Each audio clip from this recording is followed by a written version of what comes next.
Tara occupies her kitchen while texting her friend. She answers her landline the second time it rings. It is a man who asks for Christina, saying that he's Charlie. He talks with Tara for a while, and they soon get on the topic of scary movies. He mentions the movie Stab, likening it to their current situation. When he asks her if she wants to play a game, she ends the call out of fear. Tara uses her phone to instantly lock all the doors in the house. Shortly after, her landline rings again. Her friend, Amber, who she has been texting, tells her to answer it, even though there is no way for her to know it's ringing. Tara asks her about that, to which the text from Amber says it isn't her. Tara has to answer the phone or Amber loses her life, believing it is Amber playing games. When she answers the landline, it turns out to be Charlie. He uses Amber's phone to show her to Tara. For her to survive the night, he wants to play a trivia game about the movie Stab. So he asks her a warm-up question, which Tara answers correctly. She also answers the second question correctly after that one, though the third question she gets wrong. Due to that, Amber is now in trouble, and Tara tries to save her by running out of the house. However, the perpetrator is at her front door, which is where he stabs her. She manages to close the door, calling the police right afterward.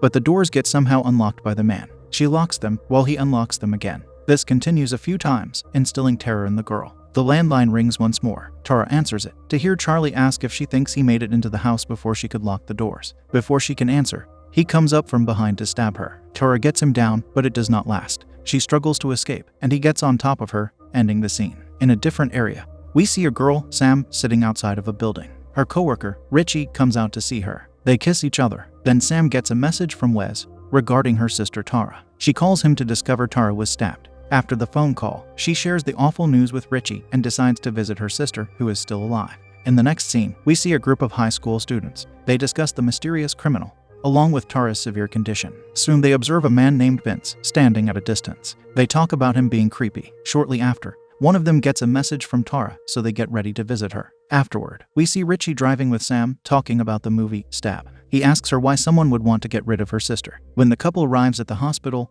they see Tara with her friends beside her. Sam wants some alone time with her sister. During that time, Tara starts crying. The scene shifts to the gang at a bar. They discuss Sam and her parents. They also consider each other to be suspects of being the masked criminal. In a short while, Vince comes to them, wanting to be with one of the girls, Liv. But her boyfriend, Chad, takes offense to that. He stands up to Vince, which prompts the man to take out a knife. Seeing this, the bartender tells him to leave or else she will call the police. Outside, Vince stands behind the bar and urinates. While he does, a car turns on, beaming its headlights at him. He comes to it, but no one is inside. Behind him, however, is the masked perpetrator. He gives Vince a dose of his knife, bringing the man to the floor. Before we see a conclusion, the scene shifts to Sam waking up near Tara. She leaves to take her pills and gets surprised by a man there who she badmouths. He tells her she can't run from who she is. When he leaves, Sam gets a call from the criminal. He tells her he knows her family's secret. After that, he threatens her. She tells him to come for her, and he does exactly that by surprising her from behind. Sam struggles to keep him at bay, yet manages to escape.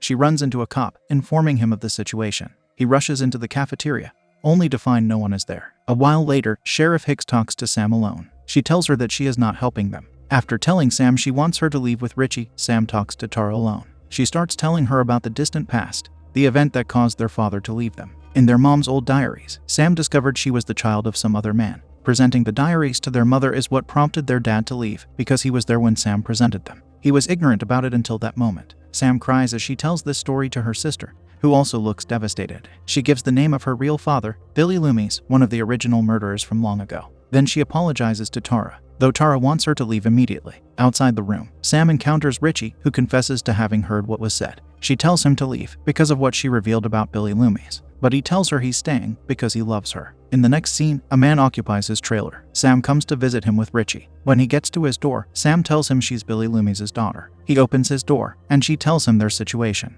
That makes the man invite them inside. He is Dewey, a former survivor of the attacks of the masked madman. Inside, he lays out some secrets before the couple that are crucial to their situation. The most important secret is that the perpetrator is among the original victims' group of friends. In their case, that victim is Tara. Sam wants Dewey to help them. However, he doesn't want to experience it again, having suffered a lot in the past. The next scene has a lady running with a carriage near the lake. It is Sydney Prescott, who gets a call from Dewey. They make small talk until he tells her it's happening again. She shows concern, and he tells her not to come back to town. Following that, he texts Gail with a message stating Ghostface is back. He does not want her back in town either. Then he opens a box that contains his badge with his gun. Shortly after, he comes to meet the couple, equipped with his 6-shooter. They enter a house that has all of Tara's friends there. That is when Sam informs them who her father is. Afterward, they talk about the situation surrounding them. Amber says Vince's mom is Stu Macher's sister. Stu is one of the original murderers. At that point, Sam draws a connection between the first 3 attacks. They all happen to people that were related to the original murderers. This prompts Mindy to say the current Ghostface is making a requel. After giving a long explanation as to what it is,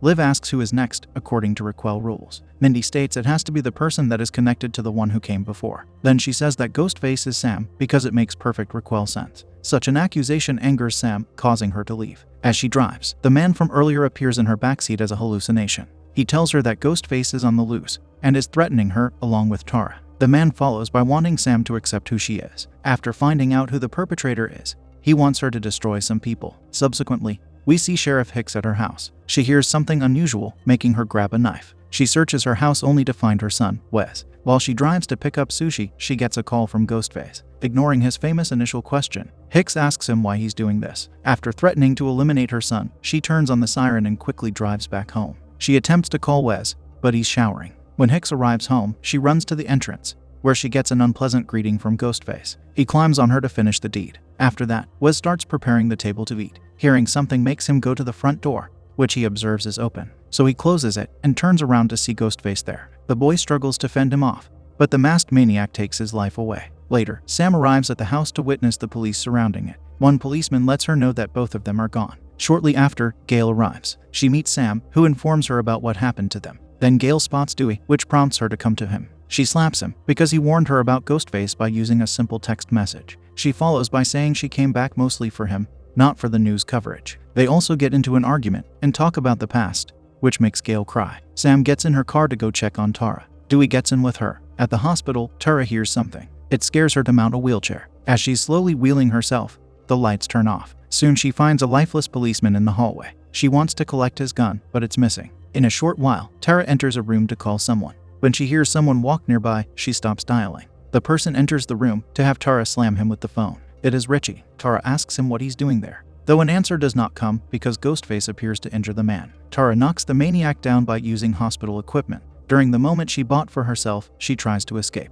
Ghostface soon follows her and collects Richie's ringing phone in the process. He speaks to Sam using it, telling her to choose between letting Richie or Tara survive. Sam does not want to choose, making Ghostface knock Tara off her wheelchair. He is about to do something to her, but Sam arrives with Dewey. The retired lawman shoots at Ghostface, though the bullets miss him before he hides. While Dewey carries the injured Richie, Ghostface comes out to fight Dewey. They both struggle on the floor for some time, until Dewey gets a few shots into the maniac. While he's getting the group out of there, he wants to shoot Ghostface in the head to prevent the possibility of his return. So he approaches him to do that, but Ghostface gets the better of him. We witness him finish the long surviving Dewey. In the next scene, he gets taken away in a body bag. Gail arrives in time to see it take place. She is devastated by the loss. Later, Sam comes to her so they can talk about Dewey. Gail tells her that what he did was help people. Following that, now Sydney comes to Gail. While they talk, Sam talks to her sister. She tells Tara she was scared she would end up like her father, which is why she ran away. She did it to protect Tara, but Tara tells her she could never be like him. They conclude their talk by saying I love you to each other. Sam starts exiting the hospital with Tara and Richie. Sydney comes to her, asking to know if Sam is Billy's daughter. Sam says a few words until her group starts leaving.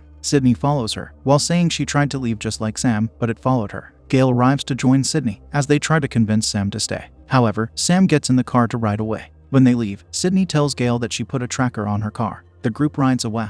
And Tara realizes she doesn't have her inhaler, so they decide to visit Amber's house, because there is one there. The next scene displays a party at Amber's house. Amber goes to the basement to retrieve more beer. While she does, Mindy is there to startle her. She tells Amber not to enter dark places alone in such situations. Amber tells her something similar. She also questions how Mindy knows she's not Ghostface, and her friend states that Ghostface is her. However, they were both just testing each other. At the party, Chad is intimate with Liv. She wants to go upstairs with him, though he objects because it's not safe to be alone. For all he knows, she could be Ghostface. Liv takes offense to that, leaving him alone on the couch. After some time, Chad goes looking for her. He searches for her outside using his cell phone. Who he ends up meeting instead is Ghostface, who stabs Chad in his leg. He pushes Ghostface away and struggles to run away. Hiding somewhere, he throws his phone away due to its tracker. When he starts running, Ghostface comes out to stab him several times. The headlights of an oncoming vehicle force him to retreat. It is the vehicle of Sam and Richie who enter the party. Richie gets everyone to leave, informing them it's because of the situation. Shortly after, Liv returns to sit with Mindy. The girl asks Liv where Chad is,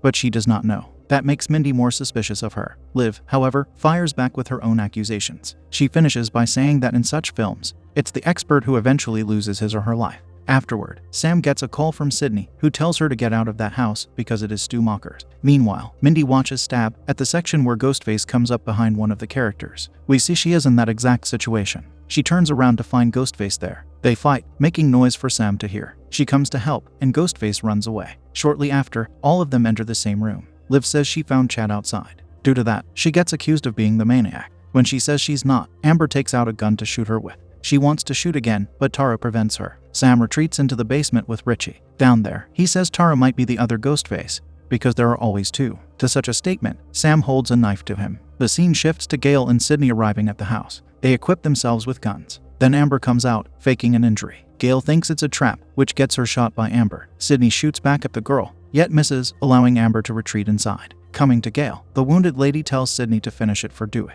so she enters the house to start searching inside. In the meantime, Sam locates her sister tied up in a closet. She's about to cut her restraints, but instead, she starts looking at her weirdly. While Sydney searches the house, Ghostface calls her. She thinks it's Amber, though it's the other one. She shoots through a door to instantly discover she wounded Rich's leg. Soon after, Ghostface comes out to fight her. In doing so, they both fall to the lower level. Richie and Ghostface attempt to collect Sydney's gun, but the one who collects it is Sam. It's made irrelevant, however, when Richie comes to give her sharp steel, revealing himself to be the second Ghostface. Once he does that, he spends a decent amount of time talking about the inferior quality of the Stab movies. He also tells Sam she is the villain of this movie. Eventually, Sydney makes a run for it, but gets stabbed by Amber. All three of the ladies are now injured and possibly doomed, including Gale, who has been brought in. That is when Richie tells Amber to take Tara out of the closet. She goes to do that, yet soon shouts she's not there. Tara happens to be free. She uses her freedom to slam Amber with a crutch. While she holds her down, Sam wrestles with Richie. Amber manages to get Tara off her. However, Gale and Sydney start dealing with her. The girl slams Sydney back to get Gale down.